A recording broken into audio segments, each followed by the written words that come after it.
Good morning बच्चों। कल हमने अब मंजरी का पार्ट 3 पढ़ा था कि आप भले तो जग भला। हमने इसका सारांश और 4 प्रश्न इसके आपके कंप्लीट करवा दिए थे। इसे आप अपनी कॉपी पे नोट कर लें। अब देखिए हम वहीं से शुरू करते हैं, अपने आप पार्ट को आगे बढ़ाते हुए वहीं से स्टार्ट करते हैं, ठीक है। तो देखिए इसमें क्या है, पहला प्रश्न क्या है, पाँचवा प्रश्न क्या है। नीचे दिए गए प्रश्नों के उत्तर के रूप में 4 विकल्प दिए गए हैं, सही विकल्प पर सही का चिन्ह लगाइए।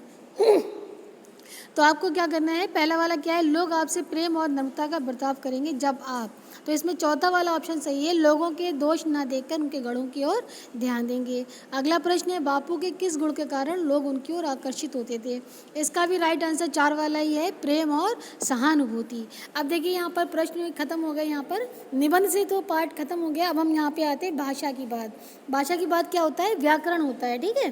तो हम इसमें देखिए क्या है क्वेश्चन, पहला क्वेश्चन है, नीचे दिए गए मुहावरों का अर्थ स्पष्ट करते हुए अपने वाक्यों में प्रयोग कीजिए। तो सबसे पहले आप क्या करेंगे, जो मुहावरा दिया गया है उसको आप काले पेन से लिखेंगे, फिर उसके नीचे एक लाइन में उसका अर्थ लिखेंगे, ठीक है। अर्थ भी काले पेन से लिखना है, लेकिन बाद में जो उसका अर्थ होगा वो नीले पेन से डालना है।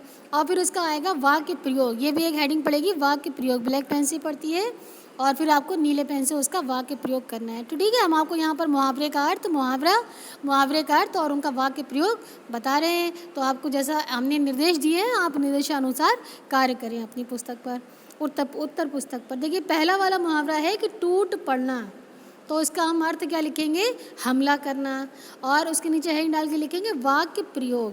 तो वाक्य प्रयोग क्या होगा, चोर को देखकर सभी लोग उस पर टूट पड़े।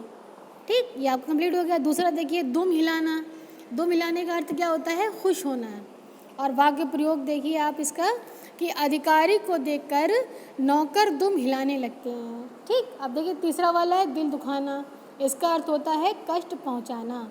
तो वाक्य प्रयोग आप लिखिए इसमें, हमें किसी का दिल नहीं दुखाना चाहिए। चौथा देखिए, नुक्ताचीनी करना, यानी कि इसका अर्थ है दोष निकालना। तो इसका हम वाक्य प्रयोग क्या करेंगे कि लोग दूसरों के कार्य में नुक्ताचीनी करते हैं।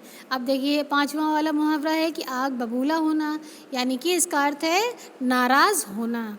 तो वाक्य प्रयोग में क्या लिखेंगे, मालिक नौकर पर आग बबूला हो गया।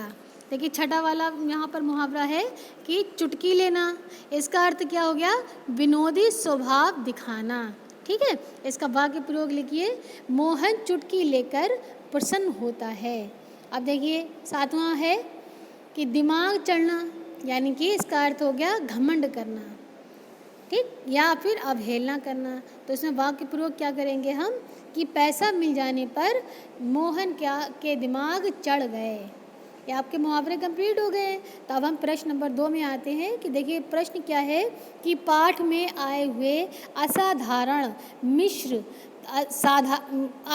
साधारण मिश्र तथा संयुक्त वाक्य कम से कम 2 वाक्य छांट कर लिखिए। तो देखिए साधारण वाक्य हम यहाँ हेडिंग डालिए पहले, साधारण वाक्य, ठीक है। इसमें साधारण वाक्य कौन कौन से हैं, एक नंबर पे लिखिए दुनिया कांच के महल जैसी है। नंबर 2 पे लिखिए उसका दिल धड़कने लगा। ठीक है, ये आपके साधारण वाक्य हो गए। अब देखिए मिश्र वाक्य की हेडिंग डालिए। तो मिश्र वाक्य में नंबर 1 में क्या लिखेंगे हम, अंग्रेजी में कहावत है कि अगर आप हंसेंगे तो दुनिया भी आपका साथ देगी। नंबर 2 पे लिखिए इसी में ही, वे भूल जाते हैं कि एक बूंद शहद ज़्यादा मक्खियों को आकर्षित करता है। अब देखिए संयुक्त वाक्य, अब हेडिंग डालिए संयुक्त वाक्य, ठीक है।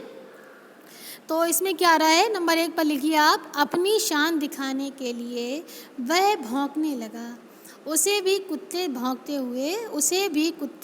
हुए दिखाई पड़े। नंबर 2 पे लिखिए, मेरे मित्र के विचारों की, कार्यों की, भावनाओं की आलोचना करना ही, मेरे मित्र दूसरों के विचारों की, कार्यों की और भावनाओं की आलोचना करना ही अपना परम धर्म समझते हैं। ये आपका पूरा हो गया है। इसमें देखिए प्रश्न नंबर 3 है और अंतिम प्रश्न है, ये पाठ में आए भाववाचक संज्ञा शब्दों को छांट कर लिखिए। तो इसके उत्तर में हम क्या लिखेंगे, काले पेन से पहले आप डालिए भाववाचक संज्ञा। तो इसमें क्या जाएगा, नंबर 1 लिखिए प्रसन्नता, सफलता, लड़कपन, मोटापा, कड़वाहट, अपनत्व, एहसास, आदि। ये आपका यहाँ पर प्लेट पार्ट है जो प्रश्न उत्तर पार्ट के यहाँ पर समाप्त हो गए और अगले वीडियो में हम आपसे महान व्यक्तित्व की चर्चा करेंगे।